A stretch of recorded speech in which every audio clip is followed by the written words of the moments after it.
शक्तीपीठ आहे. तर केरळ जे शक्तीपीठ याच्याशी ती कनेक्टेड. तर संजीव राजू बोंदे नावाचे प्रमुख आहे त्या ठिकाणी. फार मोठं त्यांच्या श्रीयंत्राची पूजा वगैरे केली जाते. त्यांना मी माहिती दिली, ते इतके आश्चर्यचकित झाले.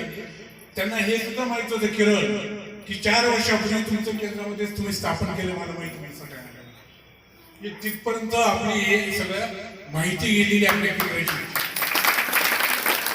मग त्यांचा आणि मला बऱ्याच वेळा 8 तास बोलणं झालं, तुम्ही काय काय करतात. त्यांनी मला विचारलं, आपण जे वर्षातून 4 पौर्णिमा जे ठरलेले आहेत, म्हणजे रसांचा अभिषेक वगैरे, नंतर तुमचा 56 भोग वगैरे, नंतर अर्चन म्हणजे फुलांच्या पाकळ्या वगैरे, बिल्वपत्र, तुळशीपत्र वगैरे हे सांगितलं. ते म्हणजे तुम्ही प्रॉपर याच्यामध्ये जाता येत नाही.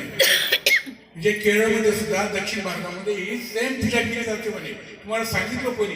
म्हटलं महात्रिपुर सुंदरीने सांगितलं म्हणे. त्यांनी असं सांगितलं की तुमच्या संपूर्ण सेवेकऱ्यांना मला नमस्कार सांगा.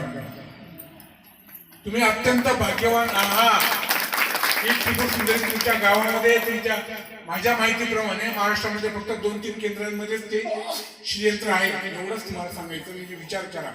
नंतर अहिल्यानगरचे म्हणजे पुरीचं अहमदनगर, त्या ठिकाणी सुद्धा एक फार मोठं शक्तीपीठ आहे. ते गुरुजी आहेत, विस्पुते गुरुजी म्हणून. त्यांच्याशी कॉन्टॅक्ट करायचा आपल्याला, एक कार्यक्रम ठेवायचा आपल्याला. मागे पुढे